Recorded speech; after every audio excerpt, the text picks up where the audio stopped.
Welcome to the Cannon Sports Podcast. I'm your host, Darius, and today we are joined by legendary Harvard-Westlake women's basketball coach, Hearlihy. Coach, welcome to the show. Thanks. Before we hop into it, I want to mention a couple things. You're one of two coaches in California's history to eclipse 800 wins, so congrats on that. Thanks. You had that past season, right? Yes. Okay. And you've won a state championship back in 2010. I did. 17 league titles, or is it up to 18 now? 17. Okay, 17, and multiple Coach of the Year awards. We'll talk more about it throughout this, all right? Okay. Just kind of jumping into it. Where are you from? I am California born and Texas raised, so I think that's the best of both worlds. I was raised in Houston, Texas. I played junior college ball in Athens, Texas at a JC for 2 years, and then I transferred to University of San Francisco to finish my basketball career and softball career. And from there, then I moved down here, and I was a graduate assistant at UCLA under the iconic Billy Moore. And from there, I decided that college wasn't where I wanted to be. I felt that maybe high school would be a better adventure for me and a journey. So I was able to get an assistant job at Bishop Alemany. I was 21 years old at the time and working on my master's. So I was there for years. She had encouraged me to get a head job somewhere else because I'd had what she felt was good experience. I didn't feel it was enough to take over a program. And so I was so excited to work for her because she'd been in high school for 13 years and had been very successful. And after 1 year, she decided to go to college and they trusted me with the program. So I became the head coach at 22 years old. So what was the difference between college and high school that made high school more appealing? Was it the workload of college, or? I think it's the journey of the young women, and I know we'll get into this a little bit more, but I found that that's what I love about sports is the life lessons, the friendships, and then just the competitiveness. At the collegiate level, it really became more about winning, and the girls were pretty much becoming their young women on their own, and it was more about basketball, where at high school, it's a bigger journey, I think. So high school, you have a bigger impact. Like, you provide a bigger impact, right? I hope so. I mean, that's the joy in it for me. We'll say yes. We'll say yes. So how did you, going back a little bit, how did you get into basketball originally? Well, what's funny is at my high school, it was the first year they ever had it as a freshman, and we played six-man. So you couldn't cross half court. So for 3 years of my high school career, we played six-man, and only 2 states did that. And then we were able to go full court my senior year, and that's when I really fell in love with the game. And so I had a really good collegiate career because I had good coaches, I had good teammates. I found that I really had a passion. I worked a summer camp. My dad had always told me I'd be a coach, and I told him no way, that I didn't have that interest. And then I worked a summer camp, and I thought, this is really fun. And I had a really good junior college coach and then went into the Division I level, and it was much more competitive, obviously. And I just felt that it was going to be a fun journey, and I wanted to do something that was fun. So you played 2 years in Athens, Texas, correct? Mm-hmm. And you transferred to University of San Francisco. Could you talk about the playing career and how that kind of attributed to your later success? I was a role player. I was, I think, a very strong leader, and I had great teammates, but I wasn't a great scorer. I was, tall, not real tall. I'm only 6 feet, but I was very physical. I was fast, and I loved contact. So I was a really good defensive player. I always tell my kids that my scholarship came based on my defense, not on my offense. And so the more that I interacted with the team and watched how basketball was coached and just fell in love with it more and more, the more I did it. Then I wanted to be a grad assistant, thinking the collegiate career was what I wanted because of the high level of competitiveness. And then after being at that level, I actually didn't know high school was going to be my next journey. It's just what I did next because I needed a second job other than the one I currently had. And then I fell in love with it because I had a chance to go to college a couple years after being at Alemany. And I just decided that's not what I wanted to do. I loved interacting, starting with girls that are 13 years old and finishing with them at 18 and getting to watch their journey and be a part of that was really a joy for me. So you talk about how your dad kind of was like, he saw that you had the coach in you, and you talked about going to that summer camp and that kind of being the start. What else kind of like gave you that momentum to going into coaching full time, like that being your passion? I think walking across the stage, graduating from college, I went, oh no, what am I going to do? I already had a plan to be a graduate assistant, but that was going to get my graduate degree. I didn't really know for sure that that was where I wanted to go. It was just something I thought I wanted to do.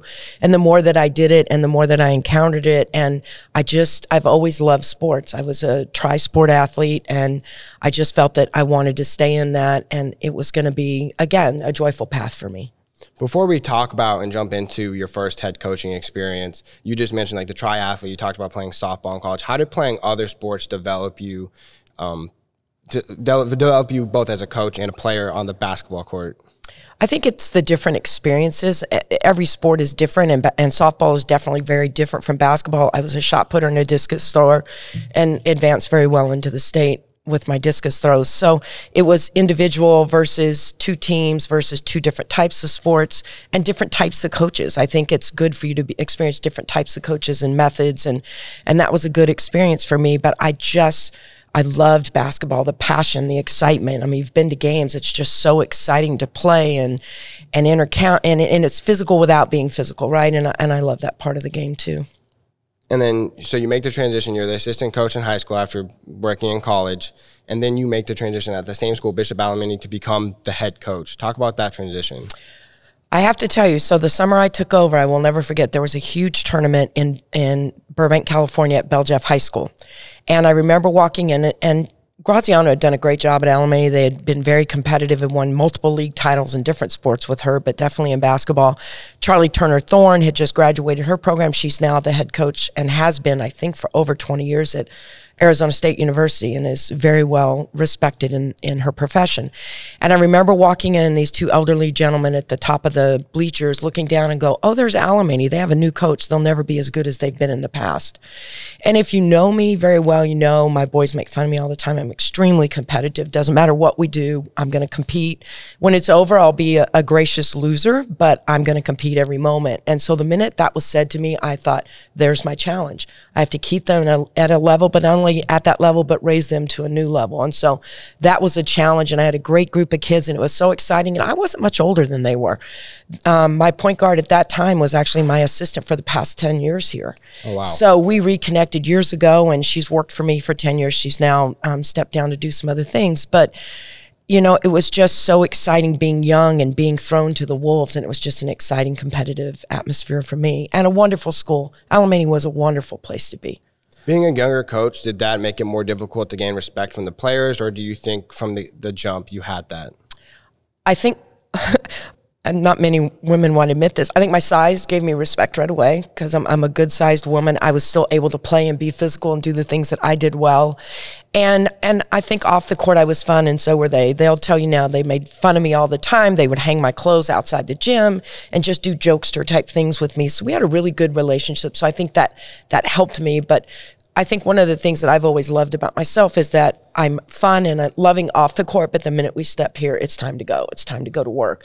And I think they carried that part of me, and so it made my job transition very easy. I've talked with a lot of people about it when it comes to coachability, men's versus women's. For some reason, women's, in my opinion, what I've heard and what I've seen, because I've done a little coaching, not nearly as much as you, but women seem to be kind of like you tell them what to do and they do it. I think there's like a lack of ego in a good way in women's sports. Is that rung true for you? Yeah, absolutely. I think women will run through the wall for you.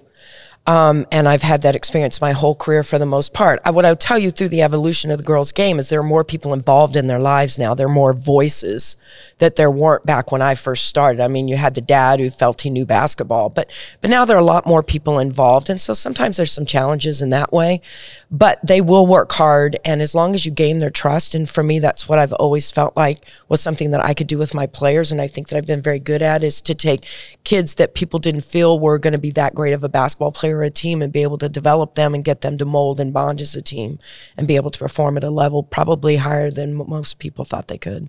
So being a player's coach and kind of developing a family culture is kind of some of the keys to success, you would say, for women's basketball in general, but especially women's basketball? I do, and I've always said this. I think girls need to love each other, they need to like each other, and they will get along great. I'm not saying that's not true for men. I think it's true for humans. We are much better when we care about people, and we can work better together, but I think men can let things slide off their back a little easier than women can. So I work very hard off the court. Bonding is something that's extremely important in my program. The first job, like you said, Bishop Alemany, how many years did you spend there? I was there 15. So 15 years. Obviously, a lot of success went into that. Can you tell us some stories or talk about some of the seasons? I can. I will say, you know, success is because you have really good players.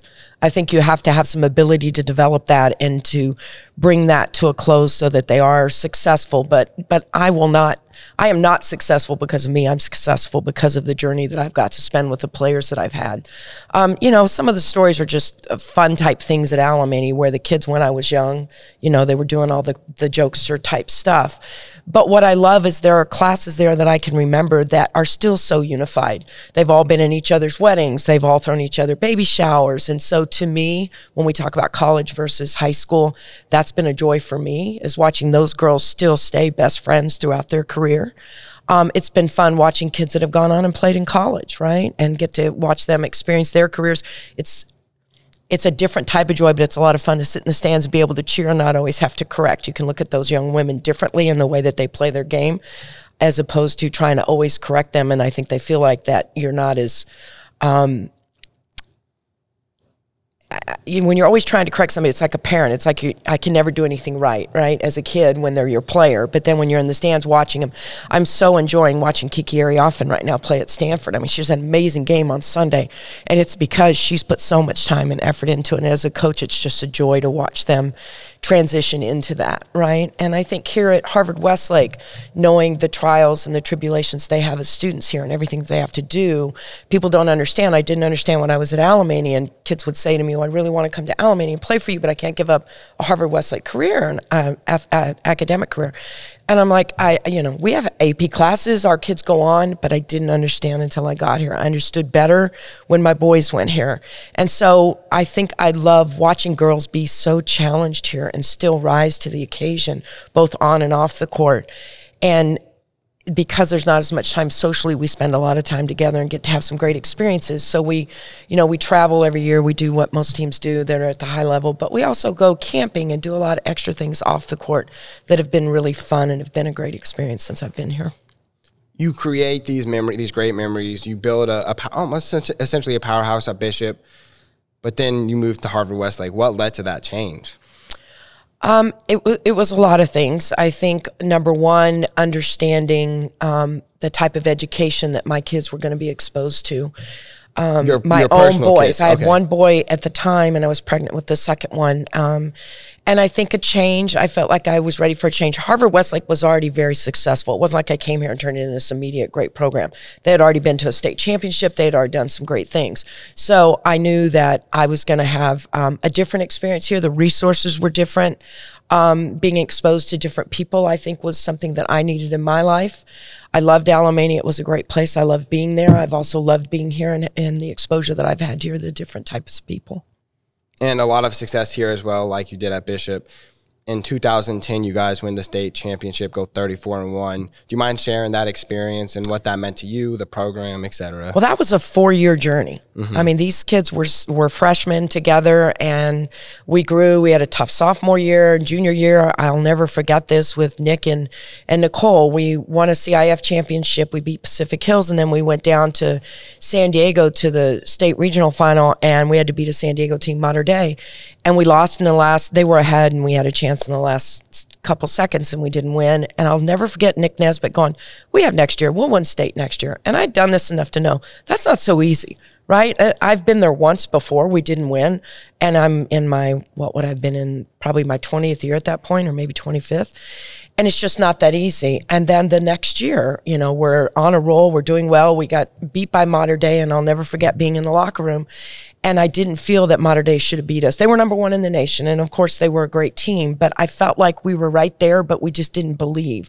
And I remember hitting the chalkboard and saying, do you really feel like we should have gotten beat this bad? And they're like, no. I said, then you should not lose another game all year long, because you will not play a team this good the rest of the year.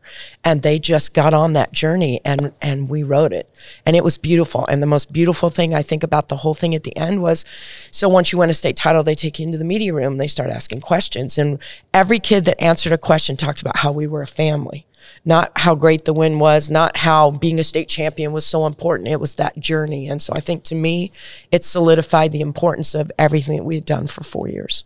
Yeah, it seems the most successful teams really do have that family, that culture around it, because when you don't get along off the court, it translates to the court, and in a negative way. So having that bond and relationship and chemistry off the court leads to it on the court.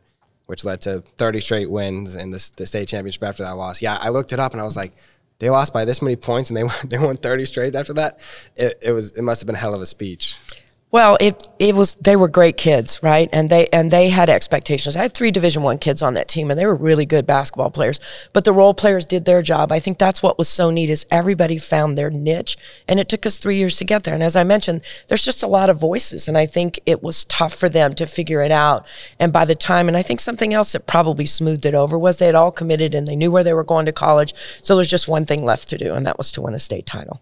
So that's all the success here. And I mean, again, we talked about before, 37 seasons in the book. This past season, you notched your 800th win, one of 2 coaches to do that in history, like we talked about at the top. What did that win mean to you? Or you can talk about how you didn't even keep track of it. Well, I think, I knew going into that night that win was going to be important. And everybody said, well, did you let your kids know? No, I didn't, because it wasn't important. The kids did not know. They didn't know till after, and I think they were looking around going, what's going on? Because my friends were there. My son had done a great job about calling some of my best friends and they showed up. I think what's great about it being this year is that this group has been through so much with COVID and, we were shut down at Christmas and just everything back and forth that I love that it was this team. If I have to mark a journey at 800 wins, it was this team, and it was this team that most people felt after, last year and having Kiki and the seniors that I had that graduated and we'd had such success in the past 2 years. Oh, well, Harvard's not going to be as good. Here we go again with that same concept, right? And I just didn't feel that way. We lost our best player to a knee injury against Chaminade. So now we don't only have COVID to deal with, now we're dealing without our point guard who was our engine and drove our team. So other kids had to figure it out. And the fact that we were now in a playoff game for 3rd place, I think that it couldn't have been a better scenario for me. So yeah, you bring up COVID. How did you go about navigating it? Because it wasn't easy for anyone in any sense. But we talked about kind of before, like the scope of COVID through a sports lens was really difficult. So talk about how you guys kind of navigated that and made it work. Well, I'm going to back up to last year. So last year, obviously, we couldn't practice. We couldn't do anything until the actual season started that they pushed to the spring. But we were able to play as a club outside and stay together because that team really had some potential. And I thought had a chance to win an open division title. So I didn't want to forfeit that if there was a way we could maneuver that. So we did. So we got through last year. And then this year, I felt it was more difficult. The great thing about being here is that we have the resources to make sure that we're constantly safe. And we have people in place that did that this year in Ari and in Milo. And so we're, testing out the wazoo and always making sure that we were really safe. But still, you had to be careful about a lot of things. And no matter how careful you were at Christmas time, I tested positive. A couple other kids tested positive. So we had to shut down right when we were ready to travel and do all the fun things that this program gets to do. And so that broke my heart because we couldn't travel last year. And now I've got seniors on this team and some young kids that aren't going to get to have that experience, which to me is part of the fun of the program. But we were able to get through it. We were shut down and I think, it gave us a chance to rest a little bit because I front-loaded our team to get some experience, and I think we were tired, so maybe in some respects we could say it was a good thing.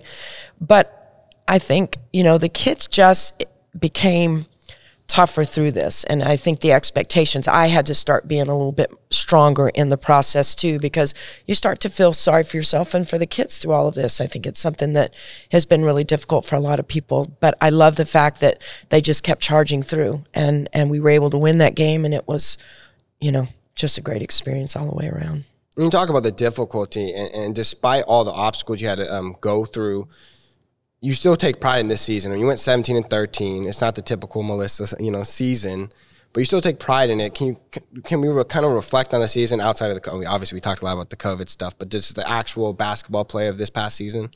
I can, because one of the things that I think is really important, I tell the kids this all the time, I don't define success by wins and losses. I define by where are we in the beginning and where are we in the end, and that journey along the way. And a lot of kids got better. Like I said, Jamie, we lost Jamie, and that was critical because she was such a driving force for us. But it forced the other kids to start to dig down. And I think Amelia Scharf did an amazing job this year, somebody that sat behind Kiki for 3 years and with COVID needed experience and couldn't get it. And so we just had to, throw her into the fire this year, and she ended up really progressing and doing a great job. And so did my other senior Vita, and then some of the younger kids. When Jamie went out, then their playing time became more important to our team. And so I felt like they started to figure that part out. And we played a really great North Torrance team in our last game of the year in playoffs, and that was going to be a tough game for us to win. But I think beating Notre Dame and having to play Notre Dame 3 times, I think in a week and a half, we lost, and then we won by 8, I think, and then we won by almost 20 the third time. To me, that was a measurement. You know, and with every game, I could feel them feel more confident. And that's what I want for kids in my program, is to learn how to be confident. And for these girls to learn how that once you get into the real world, to be able to dig down deep and find out who you are and be able to present that to other people. So heading into the 38th season, what's the outlook for this team next year? We're still going to be young. I am very excited. I thought my young players did a good job this year. We'll have Jamie back, and then hopefully, we'll have some young kids that will be able to add to that mix. And we're looking to rebuild, obviously. Hopefully COVID will be done, and we'll be able to do it in a manner of which we've always done it, which means we play quite a few games in the summer and then start to develop the program in the fall in the manner in which we'll be ready. But I'm very excited about next year. My young kids, I thought, did a great job this year. So after the season, and you mentioned to me before that you needed a break from basketball. You kind of got away from sports in general. Over 37 seasons, going to the 38th, how do you maintain, kind of the competitive edge? How do you stay successful for this long amount of time?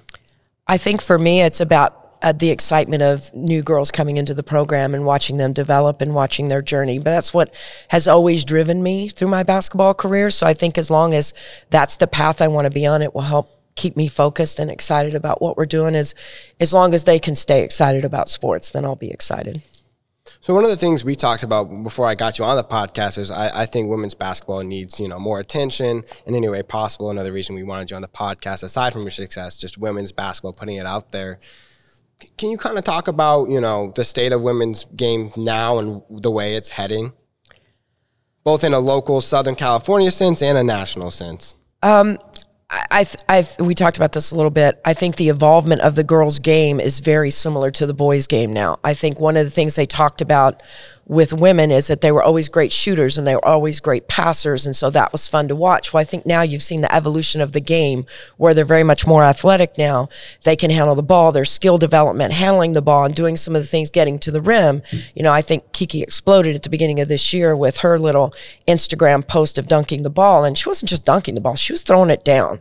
And I think that shows now of where the women's game is headed and the excitement of that. I think there's a lot more exposure at the collegiate level, which excites the younger kids. And so I think the girls' game is definitely developing across the nation. I think girls are very excited about it, the exposure of it, and the development and just their involvement of that evolution, I think, keeps the excitement rolling. So like some exciting players, like in college especially, it seems like Paige Becker's getting the NIL deals. You think that's something that's really going to help push it with exciting personalities like that, both via social media and on the court? I think so. I mean, obviously social media can give everything a chance to explode, right? And I think it's certainly done that for basketball. I think just the fact that collegiate sports for women is on TV and the exposure in that direction makes it a little bit more fun of what is out there and what they can look to do, and they're traveling more and all of those things that are happening. I think it makes it very exciting. And there's just more girls. There's a lot more parity. Like they talk about Pat Head-Summin back when she was at Tennessee and UCLA before her. I think, and Gino obviously now, but it's not just Gino and it's not just Tara at Stanford. I mean, every year when you get to the Final Four, you're not really sure who's going to win. And so I think that's what's been very exciting about the development of girls basketball. And I think one of the big things to really get it over the edge, and I think we're heading in that direction, is getting like players with the platform, like the NBA players pushing it. I mean, we had Kobe Bryant before he passed, big girl dad, taking Gigi everywhere. I think that was a really big growth because a lot of men, I mean, the toxic masculinity, they just really like WNBA, they put to the side, they don't respect it. So having role models like that, do you think that's important to help grow the game as well? Having NBA players or just, prominent men in the basketball field help push it? Absolutely, because it gives it more respect, right? I think, to me, NBA basketball is entertainment. People go to watch threes and to watch guys dunk because it's very, very athletic. So I think for the girls' game and the women's game to get to that point, we need to become more athletic. And I think that evolution is happening when you look at the number of girls now that can dunk at the college level as opposed to how many could dunk 5 or 6 years ago. We had actually a discussion yesterday at the CIF about should we lower the rim. I think even Gino may be a proponent of that. I'm not. I'm not, because then they're going to, well, of course they can dunk. They lowered the rim because, I like that equality part of it. But I could be very wrong about that. I just feel like we probably need 5 or 6 more years for the girls to develop to make the game more interesting. I've watched it, obviously, through my career develop with the WNBA, and I think it's really starting to get there. We've just had to hang on, and thank God for the NBA with their support. Yeah, so the support is really important. And another thing you've touched on a lot is just like the change and the growth of the game over the years. I mean, when you played, it was half court. And one of the things we talked about was my grandma playing, the club basketball at UConn. I actually called her and talked to her about it a little bit to get some details. So I was just going to let you in the audience know a little bit about it. So she played on the club team in 1955, only half court. Apparently they had designated offensive players and defensive, only allowed 2 dribbles. They had a volunteer who drove them around in a station wagon, like all around New England to play. They never lost, by the way. So even when they're a club team, they were great. And a fun story that came out of that was in 1995 when they won their first championship. My grandma goes to the White House, and multiple women come up to her. I don't even know how they know she played, but they were like, thanked her for setting the path. So, I don't know. I think it's pretty crazy. That's exciting. Yeah, it's just kind of crazy to see where basketball's come, both men's and women's. So, yeah, that's just the story. I just wanted to give you all the details because you were asking. So, yeah, no, it's just half court and 2 dribbles. Wow. Well, I think they even wore skirts, to be honest with you. I think in Texas before I started. I mean, as we talked about, I played half court, so we were not allowed to cross the half court line. It was 6-man. And the interesting part to me was, so I was tall and I could score a little bit, so I played on the offense. But then my senior year, we went to 5-man, and then I actually became the defensive player. I found that was much more exciting to me than actually being an offensive player. So I got to actually watch, I think Iowa was the last state, Texas was second to last state to actually turn 5-man, and that was exciting. I think that's when I really started to love basketball because it just became a lot more physical and fun for me. Talking about defense, it seems like a lot of head coaches, not all of them, but a lot of head coaches that are successful ones seem like in their playing days took pride in their defense. I certainly did, and every coach I played for did. I think because, and I say this to my players all the time, everybody can play defense. Not everybody is a gifted scorer, so you need scorers on your team, but when you can get 5 kids to play lockdown defense, you have a better chance of winning, because if you play lockdown defense every night, you can do that, right? But not every scorer is going to go 8 for 12 or is going to go 6 for 10. So I think having a better defensive group and being a lockdown, you have a better chance of winning. I've always felt that way. So moving on from all the basketball stuff, because you're more than just a coach. I mean, despite having all those wins, a lot of people might view you as just the basketball coach, but you're a mom. Talk about the support you've received from your family over the years. I mean, it's a long career. A lot goes into it. It does. And my family was extremely supportive. And one of the things that I loved about being at Alemany was that I was able to take Josh with me on every trip. I just put the car seat in the van that I drove, and he traveled with me everywhere we went. I had him on a Wednesday C-section, and we were in the gym on Monday. I had a game on Tuesday, and I remember Eric Sonheimer being there. And it's like I had to get back to work. And so Josh was with me the whole time, and then I had Kyle while I was here, and the same thing. So they've grown up in the gym their whole lives. Kyle's spent his whole life here, ended up graduating from Harvard-Westlake, and was very fortunate to do so. And so having my family, and that was another reason really why I didn't care to go to the collegiate level. I had friends that participated and were assistants, and they're traveling all over and calling me from Podunkville or wherever they were, and they were spending the whole summer away from their family, and I just couldn't see myself doing that. My kids, my family was much too important to me, and I wanted to be as involved in their lives as I was in all of the girls that I participated with. And was it especially special to have them come through the school that you're coaching at? 100%, for several reasons. Obviously, this education is second to none, but to have them around and have them, Kyle drove down from Santa Cruz last weekend to surprise me to be at the game because he knew how important it was. But just to be able to watch them play sports when they're at the same school, it was much easier for me to be involved as a mom. You know, I also went to the same school. When I'm in elementary school, my dad was teaching, and then my mom in middle school. And the thing that was, I think they liked the most besides having me there was the carpool, you know. It made life a lot easier. Now, obviously, you have a strong relationship with your family. That's a big support system. But you also receive a lot of support from the players that have graduated, right? I mean, it sounds like a lot come back because, well, you're a good coach. You're a player coach. So can you, expand on that? No, it was very nice. The day after the Notre Dame game, the messages that I received and people that showed up at the game, not people didn't know, right? So I have a very dear friend that made sure a couple people knew, and then my son made sure a couple other people knew. But it really does kind of solidify why you do this, because it's not about the wins. And 800, I've been blessed, but I've told you I've been blessed because I've had amazing kids in my program.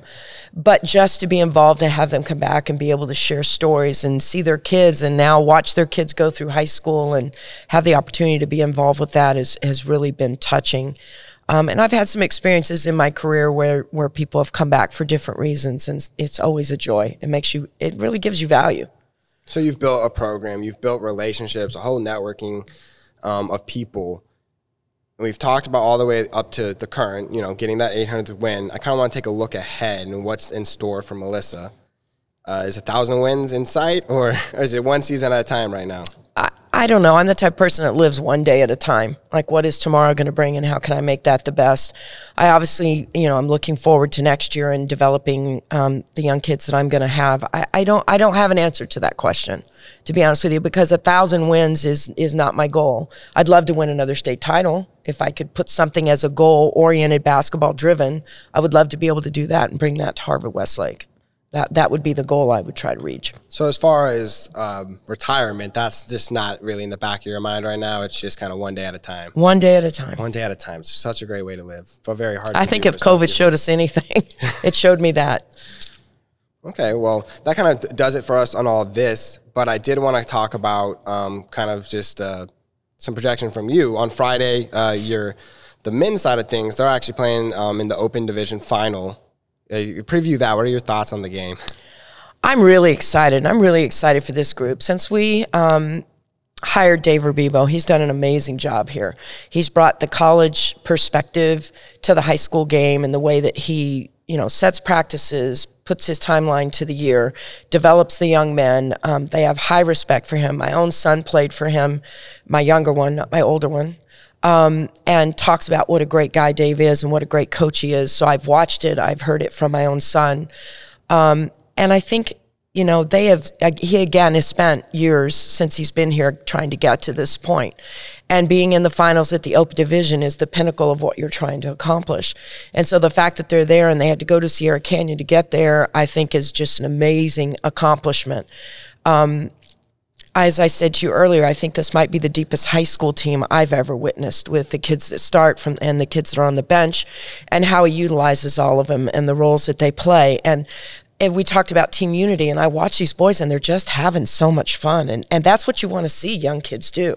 Sports should be fun. I mean, it's not easy. It's hard, but if you're working hard and it's fun, then it's easier to accomplish your goals, right? I feel good about it. I think these boys have a real chance. I think from the way Dave coaches them to the way the boys are interacting with each other, the way they're sharing the ball.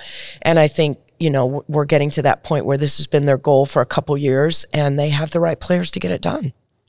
So you sound pretty excited for them.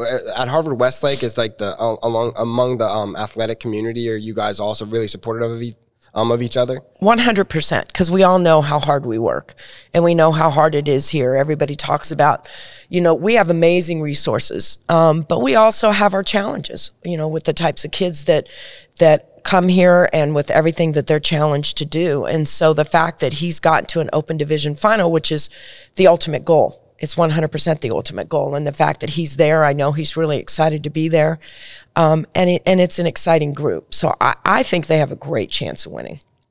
All right, Coach, we really appreciate that. We want to congratulate you on all the success. Congrats on 800. I've said it many times already. Thank you. And lastly, we want to thank you for coming on the podcast today. Thank you for inviting me. It was a real treat. All right, that's going to do it for us.